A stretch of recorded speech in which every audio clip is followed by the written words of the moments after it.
1999. He received Master of Technology and PhD degrees from IIT. He is a faculty member in the Department of Computer Science and Engineering at the Indian Institute of Technology, Jodhpur, since 2010. Before joining IIT Jodhpur, he was a faculty member in the Department of Computer Science and Engineering at IIT Kharagpur. His areas of interest are document image analysis and video analysis. He has published over 60 papers in conferences and journals. So with that, I request Professor Gaurav Harit to start the presentation.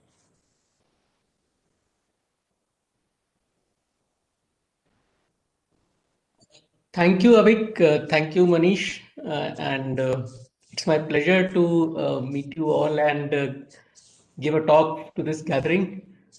And in case there is any network problem, just let me know. You can just indicate and let me know.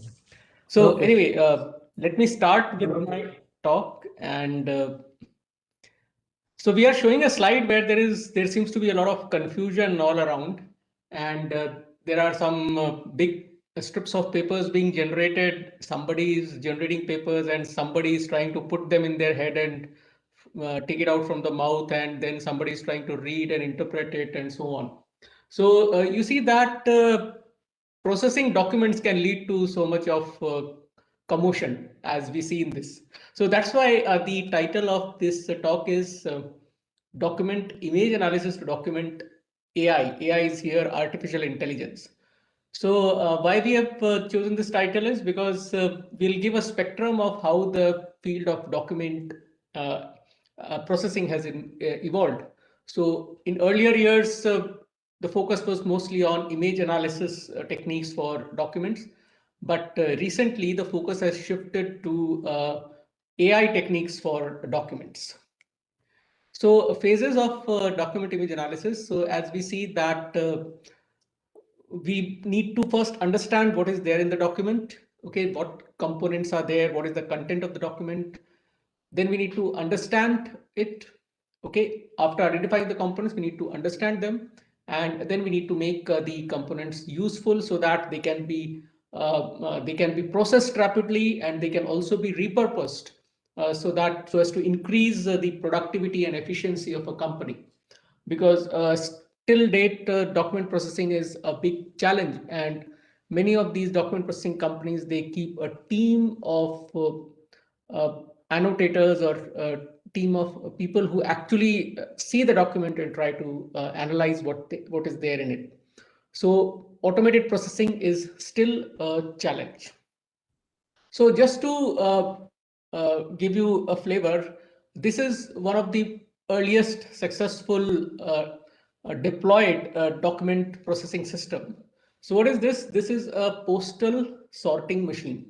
Okay, so this sorting machine has an integrated reading and a kind of video coding machine, which reads the address or it reads the barcode, and it then automatically sorts the mail. Okay, so machine automatically sorts it into an appropriate bin, a specified bin as per the address. Okay, so manually written addresses are recognized. So we have this kind of a machine also. This is manufactured by Siemens, one of the major companies. And even in Delhi, we have the postal sorting center which uses such machines. So now coming to information extraction, because that's what we are going to see, like the machine has extracted information. So what is the challenge here? So challenge is that we are dealing with images. Okay, so just to give you a difference, we have bound digital documents. Bound digital documents are documents which were generated by computer. So these are in PDF formats. So these PDFs can be easily parsed into objects. So if you have a PDF file, it's a structured collection of objects. It's a structured file. And there are tags and instructions describing the appearance of the page and other graphical entities in the PDF file. So parsing a PDF file is relatively easier because it's more structured. But when it comes to image, a scanned image of a document, all you get is an array of pixels with some gray level values associated with it. So for example, we don't know what this is, okay, because the pixels show the gray levels and we see the squares and so on. So this is not really interpretable, whether it is a zero or whether it's somebody's face, we don't understand it. So this is the challenge which computers face when they are trying to process scanned images. So these are the types of documents, postal cards, or they can be forms, there can be graphical documents, or they can be just unconstrained text. Unconstrained means that it's freely written on the page. Okay, no constraints are there on this. So, and this is the technology life cycle. So the heart of any data science project is data collection. Okay, so if you want to have a system for automated document processing, you should be able to collect data, and then you should be able to annotate the data. Okay, so annotating means marking different components in the image, saying that what this component is all about. Then once you have the annotated data, you are ready to use it for training your model. So we identify a model suited to the task that we have, and we train that model using the training data. We validate it using the validation test, and we then infer the model. Okay, use the model, that is, test it and use it for inferencing. So this is the technological life cycle. Now, towards this, a lot of research has gone into data set collection. So there are a lot of data sets when it comes to document analysis. So yeah, so there are academic data sets, and for example, this impact data set, then HTR data set, which are historical documents in multiple languages also. Then we have UW3, University of Washington dataset, which was primarily used for text and non-text identification and labeling components such as text, mathematical regions, mathematical formulas, tables, and figures. Then there is a more modern Prima dataset, okay, which has got 305 pages of technical publications, magazines, and the annotations have also been done in a proper format, which is called as the page format. And then there is a Mordor data set, which was comprising of industry documents. So many data sets have been proposed to drive the research, but the problem is that they are mostly in the constrained lab setup. So now coming to the input to a multilingual reading document system. So now the inputs have also become complex. We are no longer having systems that just get documents scanned in lab settings. So you can have documents which are historical, printed or historical handwritten documents. Okay, these are substantially degraded also. Then we can have mixed documents. So mixed documents could be forms or annotated business documents such as purchase orders, financial reports, business emails, sales agreements, or vendor contracts, letters, invoices, receipts. So even your resume, that can also be a kind of mixed document. And then all kind of correspondences, and then we have maps and blueprints. So these can also be used for automatic understanding now. And then we have the new problem of text in the wild. So you are given a picture. Let's say this is a picture of a bus with the bus number and the destination of the bus, the route of the bus, and you can have scenes with signboards also. So the text in wild requires you to interpret an image, and along with that, you need to also understand what scene text is there all about, what the scene text says, so as to give a better meaning to the image. So you see that now the document image analysis systems are facing more and more challenges. And we now also have task specific tools which are there for annotation. So different companies and all, they have the different tools to just annotate the data, but still they require some manual operator to use those tools. So it is a labor intensive task still. Okay. Now, coming to information extraction, because we would like the document to be repurposed for efficiency in an organization. So now we want to extract information. Extraction first requires identifying the portions in the document which have the information. So segmentation problem is there. Then once you have segmented out text, non-text regions, you have to recognize those regions. And then you need to do semantic understanding of document components. So for example, syntactic components such as tables, diagrams, graphics, and pictures. Okay, so this also would mean assigning roles to the entire document as well. And followed by syntactic understanding, we do a semantic understanding of the document. So information at syntactic level is still easier to obtain, but semantic information requires a use of even larger context in which the content has been written and document has been authored. So this is a typical document layout analysis system, which can use inputs as printed or handwritten mixed type documents. The common pre-processing steps are binarization, skew correction, noise removal, super resolution. Now, these steps have been addressed in research for last almost 5 decades, but still we don't have any scheme so as to automate the pre-processing. Okay, we don't have any scheme till date where you can just take a document and you can just automatically identify what pre-processing needs to be applied to it. Then once you have pre-processed it, you are ready to use your learning algorithms for analysis, but all learning algorithms require certain parameters to be set. So you need to find out the values of those parameters from the document itself. And after that, you begin your analysis, you do a layout analysis there, and techniques are bottom up and top down or hybrid techniques. Okay, bottom up techniques basically cluster the smaller components and make larger homogeneous components out of it. Top down techniques look at dividing the larger components into smaller homogeneous components. So, and also documents with the different languages may need to be treated differently.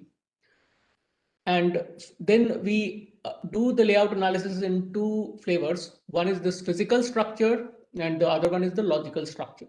So physical structure is in terms of columns, paragraphs, text lines, connected components, and characters. Okay, and logical structure is more in terms of the role of these columns or paragraphs in the context of the document. For example, this paragraph is an abstract. This text line talks about the names, the title of the document, or the authors of the document, and so on. So application of layout analysis is it's a precursor to text recognition.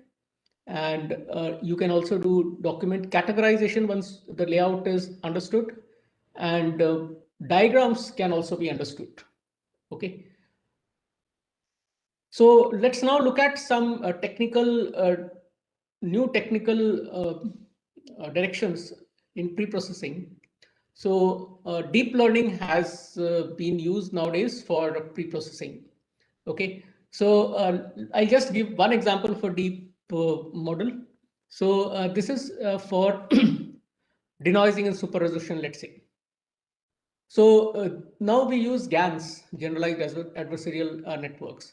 So just to give a brief idea, so you have a generator network, okay, which generates fake images, or so this generator network acts as an adversary.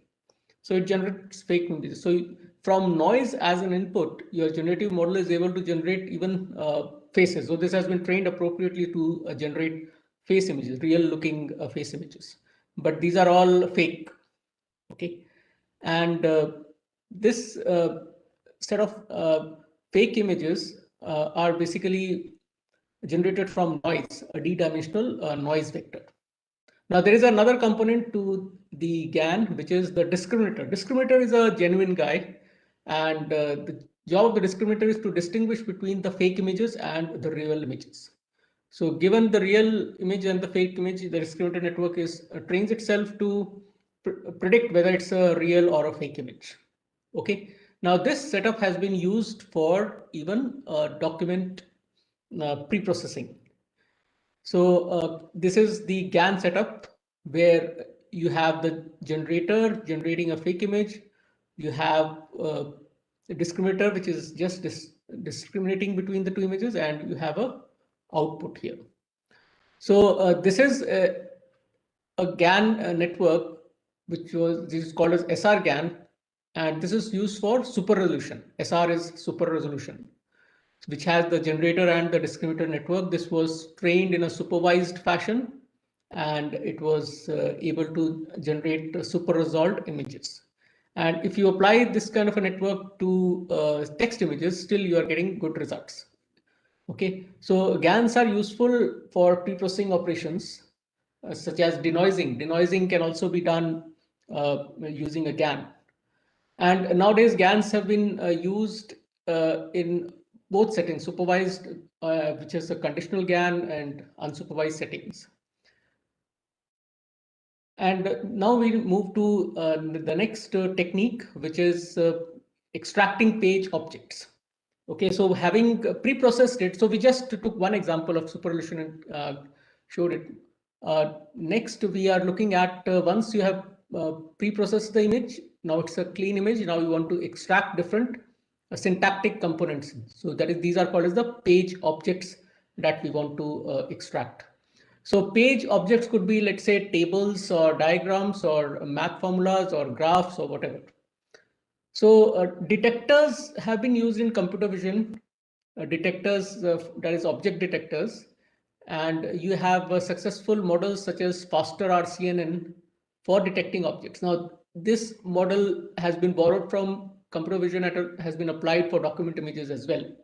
And you're able to detect these page objects using these models. Okay. So now we come to the analysis of physical structure and logical structure. Now, this analysis can be informed by context. So, how we utilize context, that is the big question now.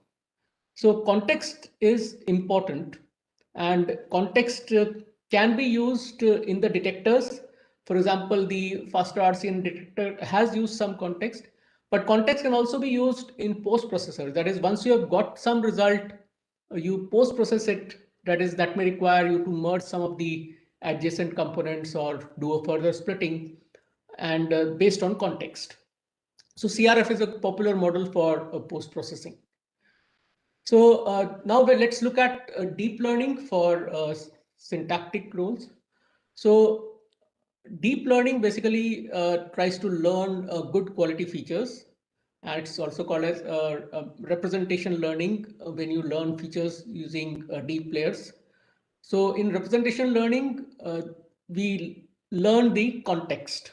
Okay, so the neighborhood of document entities that is learned, and we try to do a more explicit modeling of the context. So document entities derive their roles through interdependence. Okay, uh, so your neighborhood tells what the role of a particular paragraph is or a particular sentence is. So this, just to give an example, when it comes to context, basically we are talking about connections, and connections lead us to graphs. So a graph is a interconnection of entities. Okay. So here we are just showing a citation network, which is used to predict categories of papers. So this is just an example from 6 biology related fields, and we are showing nodes of different colors which are related to each other. Now the question is that how do we describe a node? Okay, because nodes, the category of a node is being influenced by its context. So how do we describe a node? So this brings us to the concept of node embedding. Okay, so node embedding is a representation of the node. So these node embeddings capture the contextual information about the node. That is a node's local role in the graph as well as in the global setup. Okay, so in case of documents, the various entities or the components are the nodes, and they interact with each other to derive their roles. Now, the representation should be meaningful and should have the key information for performing the downstream tasks. So once you say that you have got a node embedding, that embedding should be more informative or more meaningful. It should capture enough information so that the performance on the downstream task is improved. So common downstream tasks are classification, clustering, and link prediction. Okay, and these embeddings are informed by the neighbors, and that is, they are informed by the context, and we get to know the role of a node in the local context as well as in the global context. So getting these embeddings is requires some kind of a proper model.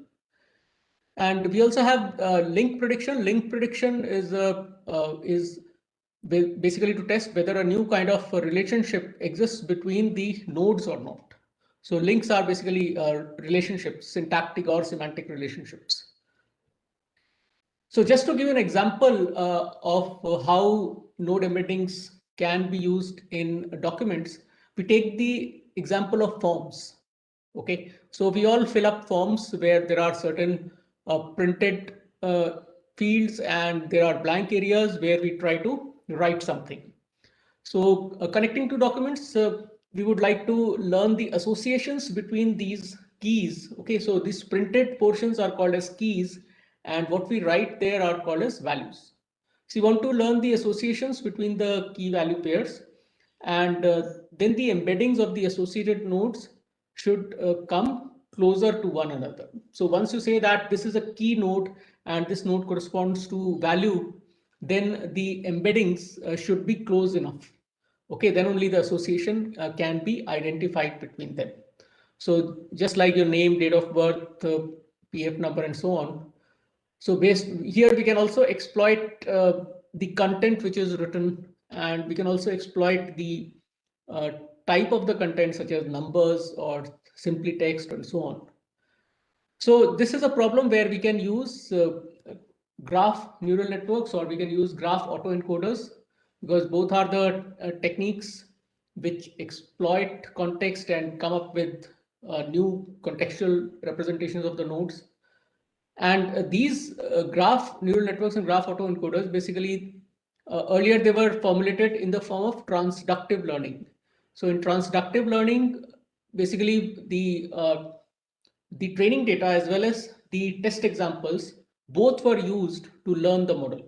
Okay, so your training could be transferred only to the test examples which were seen at the time of training. Okay, so if a new test example is given, then that cannot be predicted. Basically, you need to rerun the entire training procedure to make a new prediction. So during the training itself, your examples training, that is the labeled examples as well as the text examples must be available. So earlier we had these formulations, but now contextual representations have been also formulated in the inductive learning setup, where you have a training data, you learn the model, and you then use the learned model to make predictions for the test data. Now there are challenges still remaining. So in a form, for example, printed text and handwritten inputs both are there. So it's highly heterogeneous, and there are ambiguities in the content. Okay. And also there are text overlaps such as crammed handwriting. So when we write on a form, if the field size is limited and the handwriting is big, so some of the words tend to be crammed. Okay, that is a challenge. And then there is a lack of control of the companies on the digitization process. Okay, because for a long time we were targeting it's just problems such as extracting connected components, words or text lines, etc. And faxes, when we use faxes, we already basically they are already thresholded. They are basically black and white. And even glyphs can have double interpretation. For example, this is the glyph that is given. We don't understand what is this. This looks like AIB. But if you see it in the full context, then we know that this is some date written. It's 0106 and 13, 1313. So this is quite hard for machines to interpret this kind of thing. And the document is given as it is. It's already, if it is a fax, it's already thresholded. So these are the new challenges. And next we move to semantic understanding. Okay, so we deal with now semantic representation. So these are the tasks that we want to undertake. For example, understanding the meaning of the content and answering questions on the documents. And these are the tasks which are addressed in the AI field. So AI, as the Turing test proposed, was about the machine answering to the questions posed by the human being. Okay, so that's AI basically. And here now we are also talking about systems which are answering questions related to documents. So that's AI. So these are the kind of problem formulations which are being addressed in research nowadays. So it's all about analyzing, understanding, and classifying. So just to take an example of form understanding. So we are extracting and structuring the textual content of the form. We are getting the key value pairs. We are doing a semantic labeling of the handwritten content, semantic linking of the content with relevant fields. Then receipt understanding. So these are business receipts which are having again keys and the corresponding values written. And values are such as company's name, address, date, and so on. So part of the receipt is printed, and mostly nowadays digitally generated receipts are all printed. And we also have classification tasks. So given a visually rich document, we predict the category of each document image. So this also requires understanding. So when you talk about categorization at the semantic level, that is hard, and it requires understanding the role of each of the components and how they are interacting with each other. So we are also now having techniques which exploit the document layout with the language. So we want to now read the content and use the language features along with the layout features for a better semantic understanding. So this is natural because document entities get their meaning by the content. Okay, and the content is not just in text but also in images, and the where the content is placed and in what context it is placed, that is what are the surrounding elements, they also decide the meaning or the semantics of the document. Now NLP has been growing very well as an independent research, but now in document image analysis also NLP techniques have been adopted, and we are basically using the excellent models of the word models which are there, which capture the semantics of the text. So now we are augmenting the document analysis techniques with the NLP models as well. So just to give you a problem which we are going to discuss slightly in detail, because this is an ongoing work happening at IIT Jodhpur. So this is about advertisements. So we see an advertisement which has got certain things printed in it. So there is a text printed on it. It's a laptop advertisement, Lenovo's advertisement. And each ad image comes with some set of sentences, 15 sentences. And we need to rank those sentences in their order of relevance. Okay, relevance to the given image. So this involves, yeah, that's the general problem of detecting a text in the wild. You need to understand the text. You need to understand even the picture content. You need pre-processing, you need object detectors and so on. So this is a quite wholesome problem. And we need objects. We also need to understand symbolism, that is what is being depicted in the scene. And we also need to understand the text. So for example, the relevant sentence is, I should buy a Lenovo because they make rugged laptops. So Lenovo is relevant to this ad because you see that it's written here. And then rugged. Now, how is ruggedness being showed in the image? So that also needs to be understood by the system. And of course, laptop object needs to be detected. So this is again a problem which requires computer vision as well as document interpretation. Okay, so this is our overall system architecture. So here we have a visual encoder, which you see on the left side. So images here often consist of multiple visual elements. Okay, and for example, these objects which are there, and they all carry different semantic information. So local region patches are quite important. They are quite well suited. So we try to extract local patches, in fact, meaningful local patches, and we train a faster RCNN detector, object detector, to detect the salient objects which are present in the image. Okay, so and also we use a symbolism detector which can detect the symbolic depiction in the image. For example, let's say there is a danger, or this is something cool, or this image can be associated, let's say, freedom. So these are also important for semantic understanding. So now we have symbolism detectors which we can use. So different portions of the image can be associated with those symbols. So having obtained these meaningful segments along with their symbolism labels or object labels, we can then get visual features from those portion patches. So visual features can be detected from, let's say, deep architectures such as ResNet. So we have used ResNet, and the the features in the final convolution layer, that is 1000 dimensional, but we map it to 300 dimensional space. Okay, and we do this for both the object and symbolism local patches. And then we have the text encoder. So scene text needs to be processed, and that also needs to be encoded.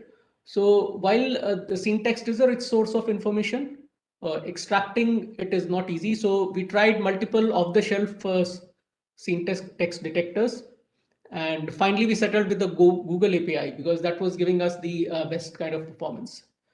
So once we get the recognized scene text, we then map it to a word to vec space. Okay, so which is a 300 dimensional vector that is generated. Now we have both visual features as well as the text features in the 300 dimensional space. Now the next thing is to exploit the context. So for that we have a contextual encoder. Basically, this exploits the context of the scene text as well as the object patches that we have obtained. So our primary concern is to capture the rich interplay between the text and the visual cues which are there in the image. So what requires is that we should be able to capture the spatial neighborhood. Okay, that is spatially co-occurring text and visual features can be exploited. And we can also have the context influencing the representation of the various nodes that we have. So we make a graph. Okay, and this is a kind of graph where we have nodes which are the basically corresponding to the objects and symbols, and we have nodes which correspond to the scene text as well. And we do reasoning over these nodes, and for reasoning we make use of graph attention. So we have a GAT, which is a graph attention. So but before we do a reasoning, we augment the features. So because we have nodes which are not of the same type. So for example, we have nodes which correspond to scene text and also nodes which correspond to uh, visual patches. So how do you make the features comparable? So though the features are 300 dimensional, but these features have been extracted in different spaces. So how do we make the features comparable? So what we do is as a first step, we augment the features. So you see that we are augmenting the visual features with the text features of the surrounding nodes, that is the neighboring nodes, and we generate a new concatenated visual feature of 600 dimensionality. All right. So that's how we get a 600 dimensional feature for each of the nodes, and then we apply graph attention. So to apply the graph attention, we again make use of similarity of nodes. Okay, similarity measured in the form of inner product, and we use the similarity and we generate features hi for every image. Okay, so given the input features xi, we then project it and perform a self attention on the adjacent nodes to generate the output feature, which is hi, which is also 600 dimensional. Then what we do is we take an average of all the features of the nodes. So all the hi is a feature associated with the ith node. We average out all the hi features for all the nodes and we get h mean, that is the mean h feature. So this mean is basically capturing the entire visual and scene text content which is there in the image. Now our task is to score relevant sentences. So our sentences are correct. Some of them are correct and some of them are incorrect. So given labeled data will come in this form. For example, you have an image here and there are sentences associated with it. So relevant sentences are the blue ones. That is, I should buy a Ford because many families have one, or I should drive a Ford because it is made for every style.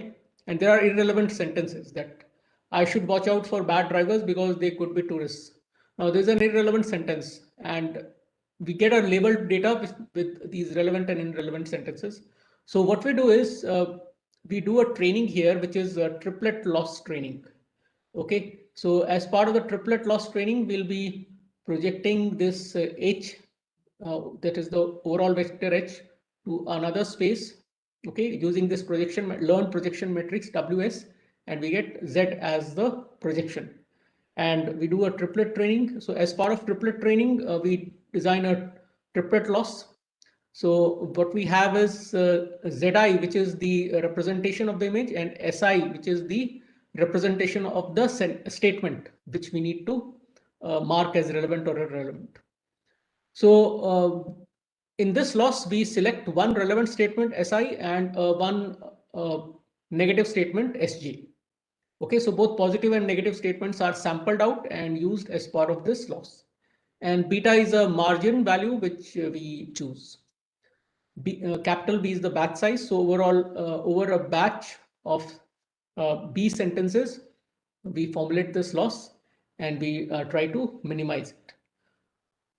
So once we have the training done, basically all parameters involved here in the graph attention layers as well as the semantic embedding layers, those matrices are learned. And finally, we have a classifier to do the classification. So these are some of the results that we are showing. So you see that for each of these images, the relevant sentences are not so obvious, but we have been able to find them out. So these are images where the visual features were not enough to generate robust semantics. Okay, and even just using syntax was also not enough. But when we combined the visual features with syntax, we got better results. For example, here you see that the relevance, I should buy this because it has free shipping and looks good. So free shipping is something which is written here in the advertisement itself. So it's a relevant, that's how we got this relevant sentence. Then the next advertisement again talks about cars, but yeah, Audi is the word which is there in the scene. So we could get this and also about breakthrough engineering. So see the word engineering is also there.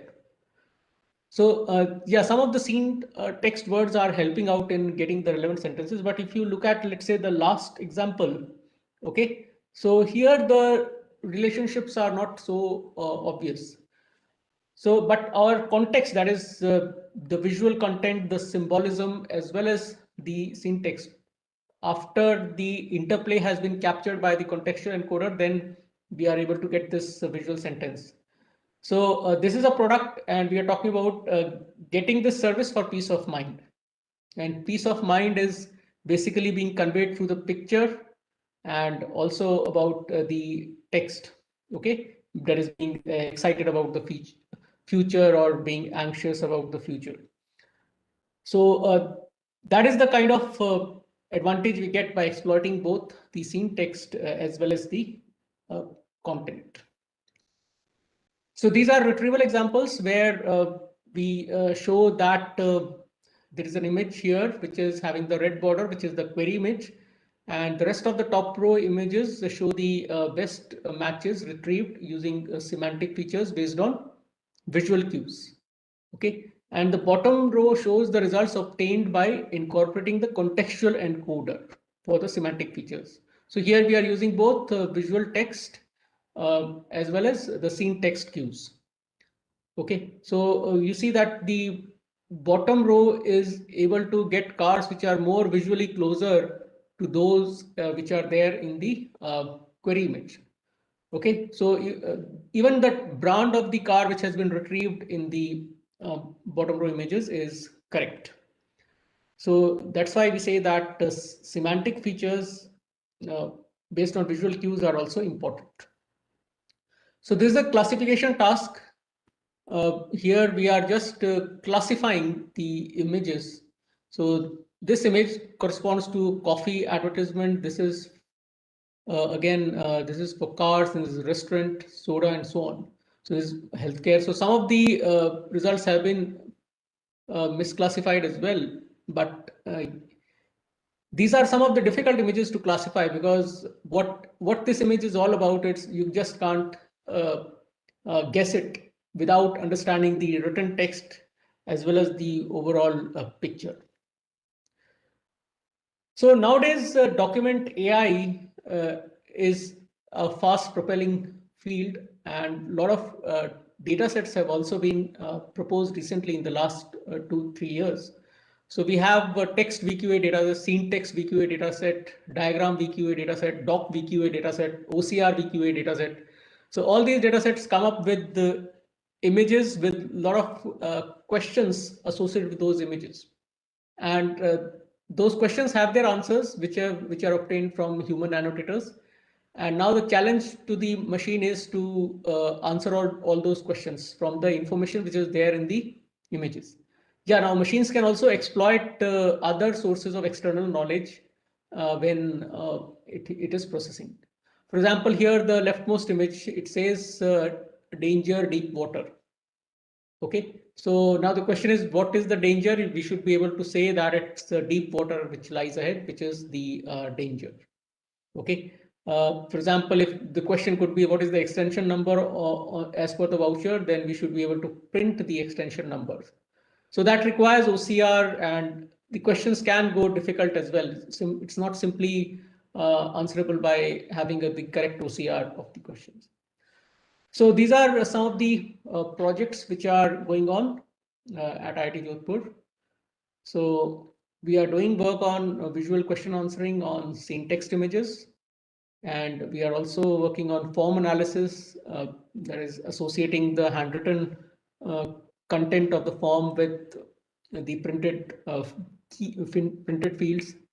Then we are also working on handwritten mathematical formula recognition, so that the formula can be converted into an appropriate LaTeX test. So this formula comes as handwritten, which can be online or offline.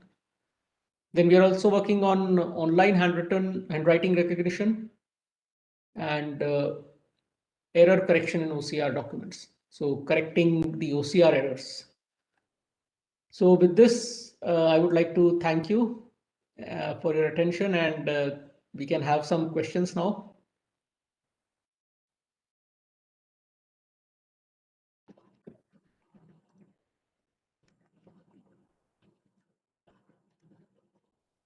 So from the audience, if there is any question, please ask or chat, type in the chat box.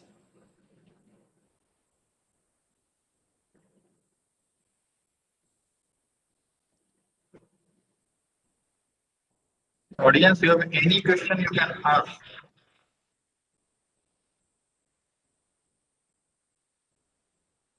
So how many of the audience already work in this document image analysis? I don't know. They are from different places, not from a single place. But Gaurav, Okay. I have a couple of general queries. Yes, sir. Yes, sir. See, you mentioned about the graph autoencoder. So, is it possible for you to give some or throw some light on why graph autoencoder is better than autoencoder? Where the advantage lies in graph autoencoder and autoencoder? And what kind of problems in document image analysis is being handled by graph autoencoder? Yeah, so we use this autoencoder for this link prediction task. So link prediction in forms. So the in forms we want to associate the keys with their handwritten, that is the printed keys with the handwritten values. So here what we did was we constructed an adjacency matrix to show that which words are closer to which words, okay, the neighborhood of the words that is captured. And then we extracted features for the nodes. So there are some raw features extracted for the nodes along with the adjacency matrix, which was given as input to the autoencoder. And the autoencoder then, it was a transductive learning setup. So it used the test examples as well as the training examples together. So basically we were generating an entire adjacency matrix altogether. And for the training examples, the entries were there in the adjacency matrix. For the test examples, the entries were missing. So what this autoencoder did was it predicted the missing entries of the test examples. Okay, so basically, autoencoder is supposed to generate the input again.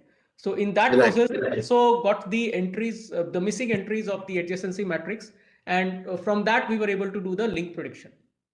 And the node features were primarily about the helping to distinguish printed text as well as the handwritten text. So far we did not use any understanding of the content. We used just the idea about the spatial neighborhood and the type of content that is printed or handwritten to do the association between the key and value pairs. Okay. That's a good one. Very good work on this line. Yes, sir. Nowadays, these business applications of documents, they are basically reviving the field now. So earlier, challenges were primarily to process historical documents. And now business requirements also are posing challenges. So even Google and they are working on these form processing, automated Form processing. Yes. Maybe in many of the cases, the voucher processing, accounting, etc., are coming up in the field. Right? Yes. And they all have different layouts, and when documents are being uploaded by general public, then the quality of the document is also not consistent. So, for example, when people do KYC, they just scan their pages with mobiles. So when the company has to process it, it has to do it manually because there is so much of variety in the documents which are getting uploaded for verification. Right. So automation is now called upon. Now these are harder problems to solve because of the free form, unconstrained scanning process. So even when we see our scanned copies of written by students, say examination copies, they just scan it and send. So there is so much variety. Some of the students they scan in very poor lighting conditions. We cannot even see what is written. Camera resolution is also poor. So even for us, it is very difficult to read such documents. So if we move towards a total automation where all our exam scripts are evaluated automatically, then we need such handwriting recognizers which can work in the presence of all these variations in the quality. Right. Gaurav, I have another query from mostly students' perspective. You did talk about some of the challenge data or something. So are they available in one place or they are available in different places? Yes, sir. So many times these organizers, when they organize competitions, they make it available to those who register for that. And then we have to write emails to them. So sometimes they do release it. we just request them, and sometimes they give, sometimes they do not respond. So both things happen. Right. I remember a couple of maybe 5-6 years ago, there were a huge competition about degraded document recognition. Right. Yes, so there were lots of competition going on for the degraded document. Can we analyze the degraded document? What is written? I mean, some blurring or some over-inking, under-inking, or bleeding, reflection from the previous page. All those were some kind of a degraded image. I remember that. So that kind of, I think ICDR could be the main source for this kind of an.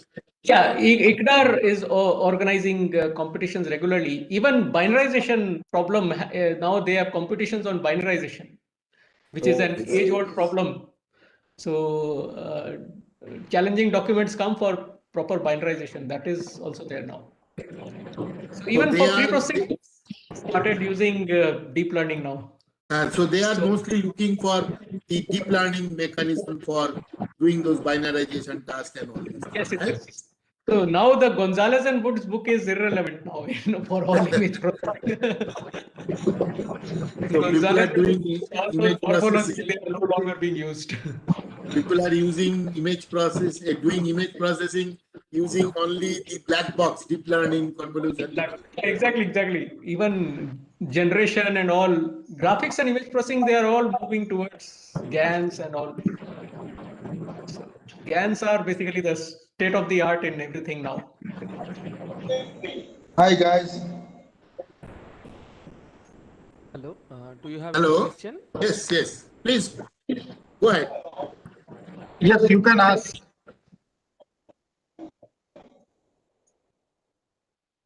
Peter, you go ahead and ask question. Hello, sir. I am from Yes. DAWIT MTech first year. It's just out of curiosity, I want to know that we have information retrieval system, right? So, what is the key difference when we consider image, or what is the key difference when we consider text or NLP or image in the information retrieval pipeline? Okay, from the information retrieval thing, we just want to say whether something is relevant or whether something is more relevant or less relevant. So we do kind of, we can do ranking or precision versus recall kind of parameters are there. So it's not much different. I don't see any difference coming in just because the modality has changed. So performance metrics still remain the same. Okay.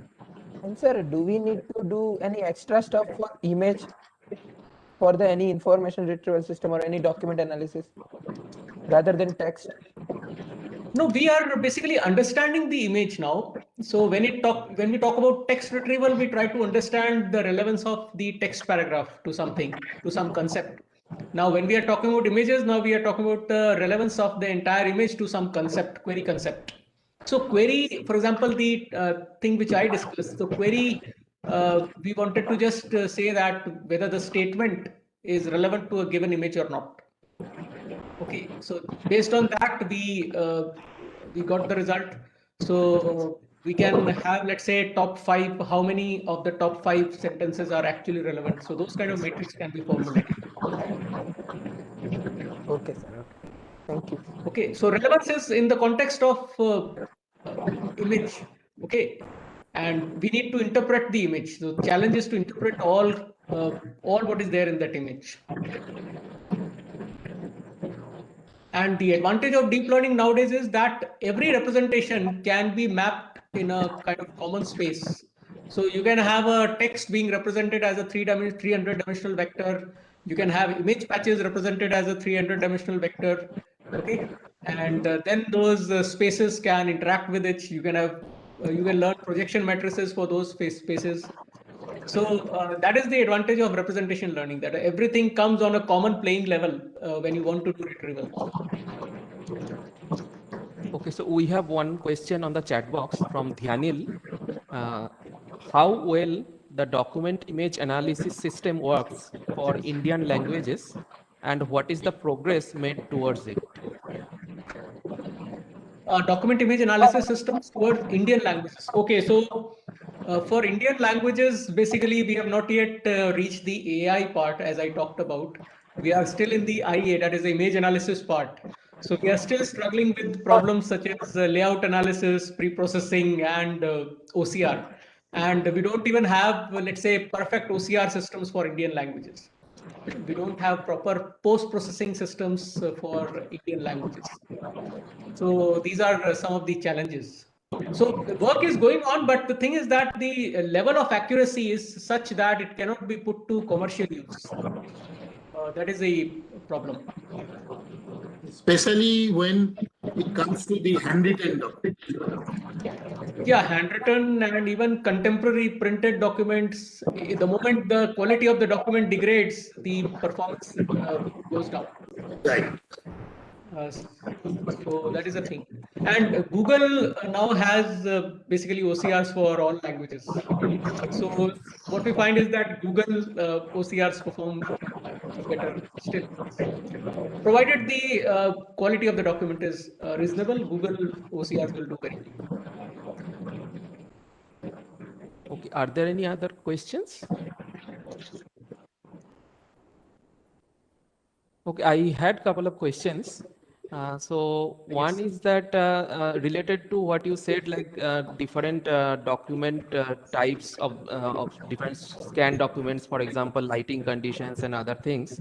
But let's consider all the quality of scanning is good, and let's say it is in also English language. But if there are different forms, we have different forms, but I mean, how can we generalize some algorithm? So is it not very difficult? Because today I have one form in my city, there can be different form at other places. So how do you generalize, and how do you get so much training data if you want to apply it for some places? Yeah, so your question is very relevant. So with a layout changing, we should have that layout as part of the training data in order to work. Otherwise, if it is a new layout, then at least the generic features which have been captured through the learning process. The general rules for layout analysis must apply to the new document as well. Otherwise, the performance will not, because the machine can learn only what it has seen. It can abstract out knowledge only from what it has been trained on. So that problem is there. So most of the time, form processing techniques, they do keep a template of the form that needs to be processed. And for example, we also faced a lot of problem in getting the forms, because many times the forms that are already filled in, they have some privacy issues. Okay, so nobody gives those scanned forms for research. So we had to also generate a variety of templates, and we had to then ask people to fill them in our campus itself. So that's how we generated data. So, but yeah, if we go to some bank or to some municipality office and ask them to give us handwritten forms, they won't give. So privacy issues are there. So that is the challenge in research. That's right. And also some examples that you gave for some documents, like where tables and figures and graphs, everything will be there, and also like quality will be different. So you showed different stages, like first enhance it and then do segmentation, all those things. So this, it seems that the entire process is sequential, that we get one stage output and then use that output to the next stage. So what I wanted to know is that, can we design some of the stages, and for some other kind of data, can those results be used in other data? I mean, because there are multiple stages. So one stage output that we get, and we design it for some kind of data, but can we use the same model for another kind of data? Okay, so maybe you're hinting towards something like multitask learning. Okay, so you have multiple downstream tasks, and you try to take advantage of those multiple tasks to get the initial processing stages work very well. Okay, so now your initial processing stages will be forced to generate a representation which will do well in all the downstream tasks. Okay, so they will generate something like a common representation which will be useful for multiple tasks. Yeah, so yeah, that way of formulation is possible. That's a very good idea as well. And one The last, processing is yes. sequential, that's true. Right now, as you said, the processing is sequential, but yeah, this kind of a multitask learning will offer a lot of advantages. You had one more question? Yes, one last question. Okay. So it is regarding that the slide that you had where the architecture was there for that image with the laptop and all those, where you are using faster RCNN to get some bounding boxes from the image and also that text detector. And you had some feature vector of length 300 each. And then while forming the graph nodes, you are concatenating those 300 length features and forming a 600 length feature and assigning it to the those graph node level, right? If I am not wrong. Yes, yes, yes. So on that case, how do you decide which text box feature and object box features to be concatenated? Does it depend on the spatial overlap? Yeah, so there we exploited the spatial neighborhood. Okay, so let's say that you have a visual patch, the features of a visual patch, and that visual patch has got some scene text also around it. So now the node corresponding to that visual patch will have will take the average of the syntax features which are around it, which are in the spatial neighborhood, and that average will also be 300 dimensional vector. So that will be concatenated with the 300 dimensional vector of the visual patch, which the visual patch was already having.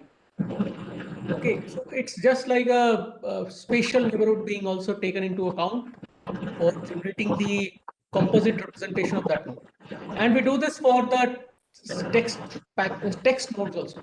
So visual nodes will also enhance their embedding to 600 dimensionality in this way. And all the text nodes, syntax nodes will also enhance their embedding to 600 dimensional by concatenating with the average of the surrounding visual patches. So there we exploited the actual spatial neighborhood. So spatial adjacency basically. Okay, but are you not concatenating the spatial, the feature from text and feature from the visual features? Yeah, so see, let's say that there is a node which has got which is corresponds to a visual patch. Okay, so it will have a 300 dimensional its own 300 dimensional visual feature. Now the surrounding nodes we pick out the nodes which depict scene text and which are also neighbors of this patch. So we will take the average of their embeddings. That will also be a 300 dimensional feature, and that will be concatenated with the 300 dimensional feature of the visual patch. So that makes total 600 dimensional. Okay. So that will be a 600 dimensional composite feature, which encompasses information about the visual patches as well as the scene text. This is then processed using the graph attention layer so that the node features are again updated. The node embeddings are again updated after the graph attention layer. Okay. Thank you. Thank you, Dr. Gaurav. Yeah, Avik, you can present the memento. Yes, so this is the small memento from our side, from the IEEE SPS, Gujarat chapter and the IIT Gandhinagar. Thank you so much. So now the faces are also printed on the memento. Yes. Okay. Okay, thank you We so really much. thank you, Gaurav, for your Yeah, presentation. thank you so much, sir. It was a pleasure to interact with you all. Right, right.